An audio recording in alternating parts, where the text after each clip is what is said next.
الحمدللہ رب العالمین والصلاة والسلام علی سید الانبیاء والمرسلین۔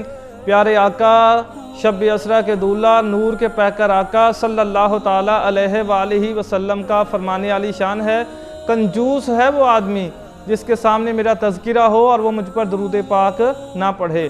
بنی اسرائیل کے اندر ایک آدمی تھا، بڑا گناہگار تھا، بہت زیادہ پاپی تھا، لیکن حضور اکرم نور مجسم صلی اللہ علیہ وسلم سے پیار کرتا تھا، لیکن لوگ اس کو ڈس لائک کرتے تھے۔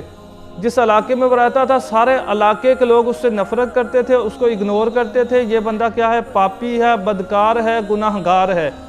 کہتے ہیں جب وہ بندہ مر گیا تو اس کے جو علاقے والے تھے انہوں نے اس کو اٹھایا اور روڑی کے ڈھیر پہ ڈال دیا۔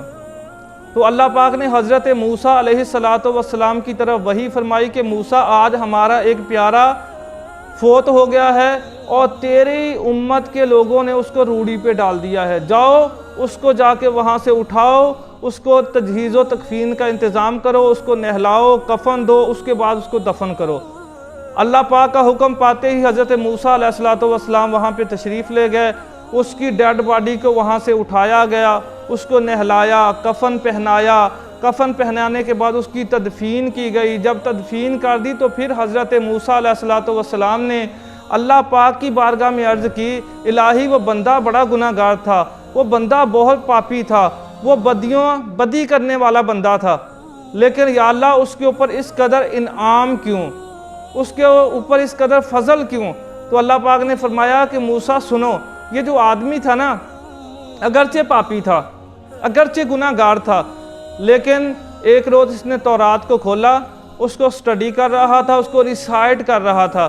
جب ریسائٹ کر رہا تھا تو اس کے سامنے نبی آخر الزمان میرے پیارے محبوب صلی اللہ تعالیٰ علیہ وسلم کا نام نامی اس میں گرامی آیا۔ اس نے حضور کے نام کو بڑے پیار سے پڑھا، پڑھنے کے بعد حضور کے نام کو چوم کر آنکھوں پہ لگایا۔ مجھے اس کی یہ ادا بہت پسند آئی اور میں نے اس کے سارے گناہوں کو معاف فرما دیا اور اس بندے کی مغفرت فرما دی۔ تو پیارے اور محترم اسلامی بھائیو، حضور سے محبت جنت میں جانے کا واحد ذریعہ ہے۔ اگر حضور سے محبت ناقص ہوگی تو کوئی بندہ جنت میں نہیں جا سکتا۔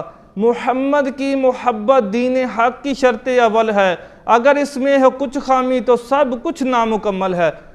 کوئی بندہ عبادتیں کرتا رہے، ریاضتیں کرتا رہے، تلاوتیں کرتا رہے، تبلیغیں کرتا رہے، لوگوں کو نیکی کی دعوت دیتا ہے، موٹیویشنل سپیکر بن کے پوری دنیا کے لوگوں کے دلوں میں اپنی جگہ بنا لے، لیکن اگر اس کا دل محمد مصطفیٰ صلی اللہ علیہ وسلم کی محبت سے خالی ہے تو سمجھو کہ اس بندے کا جو مل ہے وہ ایک کوڑی بھی نہیں ہے، وہ ایک کوڑی بھی نہیں ہے، وہ بندہ کسی کام کا نہیں ہے۔ اور جو بندہ حضور سے محبت کرتا ہے وہ بندہ ہمارے سر کا تاج ہے، اس کے دنیا میں بھی وارے نیارے اور آخرت میں بھی اس کے وارے نیارے۔